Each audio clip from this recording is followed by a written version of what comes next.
আমি 100 টুকরা করলাম, এক টুকরা ভালোবাসা বিশ্বের সব মানুষের মধ্যে ঢেলে দিলাম, 99 টুকরা ভালোবাসা আমি আল্লাহ নিজের মধ্যে রেখে দিলাম। দেখেন, এক টুকরা ভালোবাসা পেয়ে আমাদের মধ্যে কত ভালোবাসার গান আছে না নাই, নাটক আছে না নাই, উপন্যাস আছে না নাই, ভালোবাসার ফিল্ম আছে না নাই। আহা, হাজবেন্ডের জন্য ওয়াইফের ভালোবাসা, বন্ধুর জন্য বন্ধুর ভালোবাসা, আবার গার্লফ্রেন্ডের জন্য বয়ফ্রেন্ডের ভালোবাসা আছে না নাই। আমরা কি এই ভালোবাসা করব? ভালোবাসা সব হবে বিয়ের পরে। চিল্লায় বলেন ঠিক কিনা? আপনি আপনার হাত স্ত্রীর হাতের সাথে মিলালে 2 হাতের সগীরা গুনাহ মাফ করে দেয় কে? আপনি আপনার নজরটা স্ত্রীর চেহারার দিকে ফেললে চোখের সগীরা গুনাহ মাফ করে দেয় কে? আবার বিশ্বনবী বললেন, শীতের রাতে এক কম্বলের নিচে যখন তোমরা শুয়ে থাকো তখনও তোমাদের আমলনামাটা সওয়াব দিয়ে পূর্ণ করে দেয় কে? কি সুন্দর Islam! What a balanced religion we have got from our lord. আল্লাহর কাছ থেকে কি ভারসাম্যপূর্ণ জীবন বিধান আমরা পেয়েছি। পরকিয়া করলে গুনাহ, আর স্ত্রীর সাথে ভালোবাসা প্রকাশ করলে সওয়াব আছে না নাই? আপনি ভালোবাসার কথা স্ত্রীকে বলবেন, স্ত্রীর প্রশংসা করবেন, তার সাথে খুনসুটি করবেন, সওয়াব আছে না নাই? কিন্তু ভাবির সাথে করলে গুনাহ আছে না নাই? শালীর সাথে করলে, কাজিনের সাথে করলে, আল্লাহ তুমি বুঝার তৌফিক দাও। ভালোবাসা তিনি 100 টুকরা করে সবার মধ্যে ঢেলে দিলেন, 1 টুকরা নিজের মধ্যে রাখলেন 99 টুকরা। এরপরেও কত ভালোবাসার উপমা গোটা বিশ্বব্যাপী। প্রাণীদের মধ্যে আল্লাহ ভালোবাসা দিলেন। দেখবেন মুরগির বাচ্চা নিয়ে যখন মা মুরগিটা হাঁটে, ছোট বাচ্চাটারে ধরা যায় না, ধরতে গেলেই লাফিয়ে কামড়াতে আসে, ঠিক কি না? বাছুরের গায়ে হাত দেয়া যায় না, গাভী রেগে যায়। ছেলের জন্য ছেলেকে বাঁচাতে যে বাবা অ্যাক্সিডেন্ট করে মরে যায়, কলিজার টুকরা মেয়েটারে বাঁচানোর জন্য মা মরে যায়, আছে না নাই? আমি নিজে পেপার কাটিং এ পড়েছি, বন্যার পানিতে পানি খেতে খেতে মা শেষ।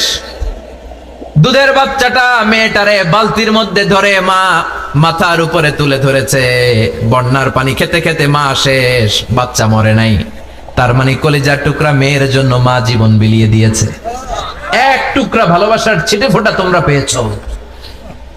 সাইয়েদনা আদম থেকে শুরু করে up to the day of judgement, কিয়ামত পর্যন্ত সবাই মিলে আমরা ভাগে যুগে কয় টুকরা? কথা বলেন। আর আল্লাহ নিজের কাছে রেখে দিয়েছেন কয় টুকরা? তাহলে ভালোবাসা আল্লাহর বেশি না কম?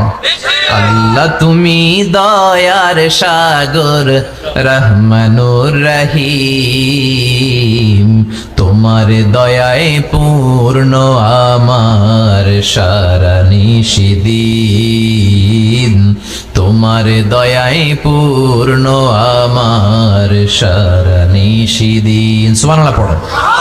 আল্লাহর যে এই অপার দয়া ভালোবাসা, এটার উপর আস্থা আছে তো? নাকি নিজের ঈমান আর আমলের উপর আস্থা রাখবেন?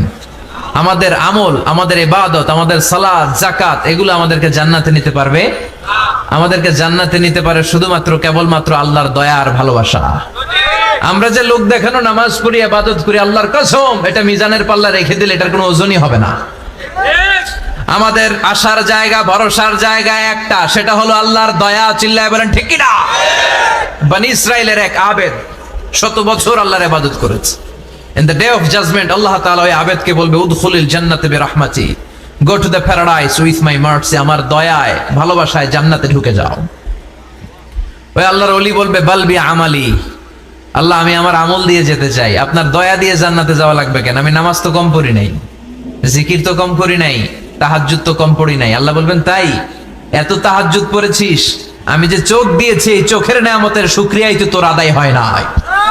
এই 2টি চোখ দিয়েছ বলে দেখি যে কত অপরূপ, নয়নাভিরাম খেতে খামারের জুড়ায় জ্বালা বিধুর ধূপ, তোমার দেয়া চোখের শুকুর জানাবো তার ভাষা কই, যতই দেখি ততই যেন পলক ছাড়া চেরই, ঠিক কি না?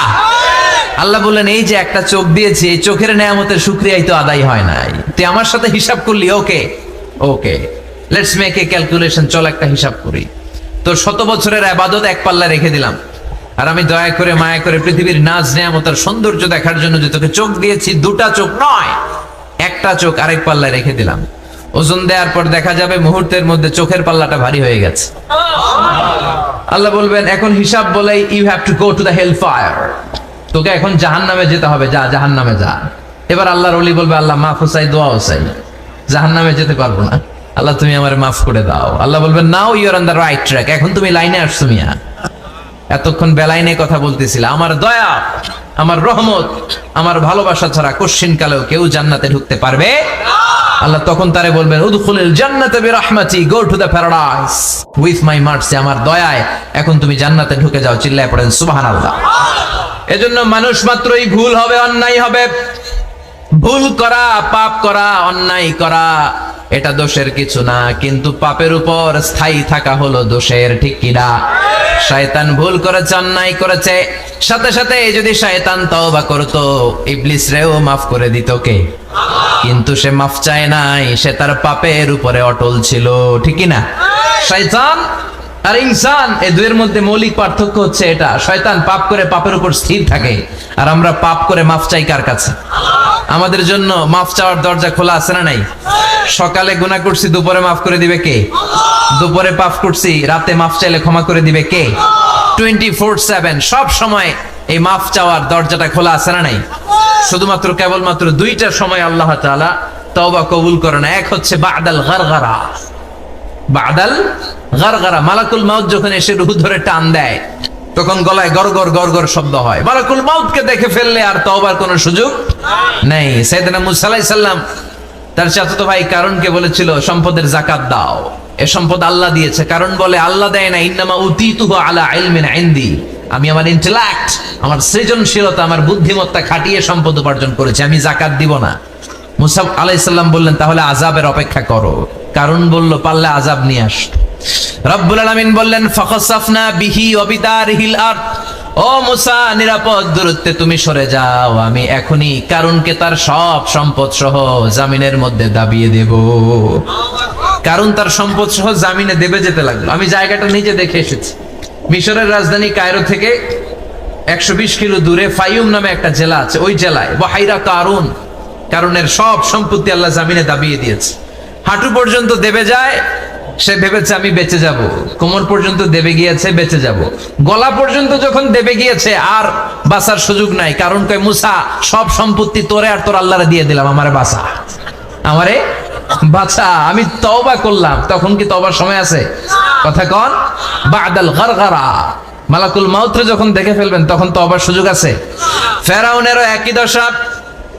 লোহিত সাগরের পানি খেতে খেতে ফেরাউনের পেটটা যখন এত বড় হয়ে যায়, ফেরাউন হাত তুলে বলে আনা মিনাল মুসলিমিন, আমি মুসলমান।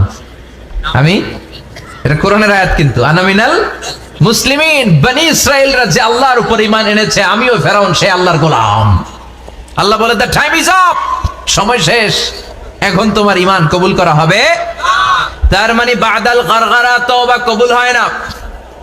এই মৃত্যুর গড়গড়ানি আসার আগ পর্যন্ত চোখের পানি ছেড়ে যদি আল্লাহর কাছে ক্ষমা চান, জীবনের সব গুনাহ মাফ করে দিবে কে?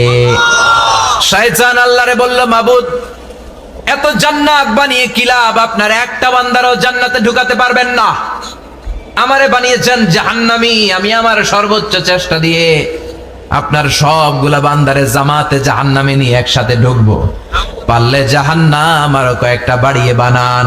আল্লাহ বললেন কেন কেন? শয়তান বলে লা আকুদান্না লাহুম সিরাতাকাল মুস্তাকিম, আপনার বান্দা জামাতে নামাজ পড়তে যেতে চাইবে, ওখান থেকে ধোকার ওয়াসওয়াসা দিয়ে আমি গানের কনসার্টে নিয়ে যাব, তাফসীর মাহফিলে কোরআন শুনতে যেতে চাইবে, ধোকা দিয়ে আমি মদের আড্ডাখানায় নিয়ে যাব। ওয়ালা তাজিদু আকসারাহুম শাকিরিন, একটারেও জান্নাতে ঢুকাতে পারবেন না। চ্যালেঞ্জ দিলাম। আল্লাহ বলল শয়তান তুই আমার চ্যালেঞ্জ দেস, আমি তো সব রাজার বড় রাজা, মহারাজা, আমার সাথে তো কেউ চ্যালেঞ্জ দিয়ে টিকতে পারে না। চিল্লা এখন ঠিক কিনা?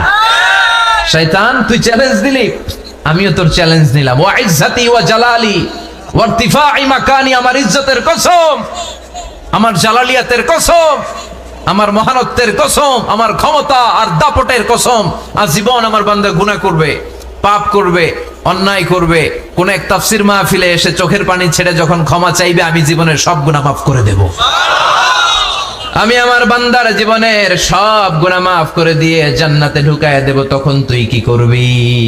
লাগফিরান্না লাহুম মা দামু ইস্তাগফিরুনি, যতক্ষণ আমার বান্দা আমার কাছে ক্ষমা চাইবে আমি আমার বান্দার জীবনের সব গুনাহ মাফ করে দেব।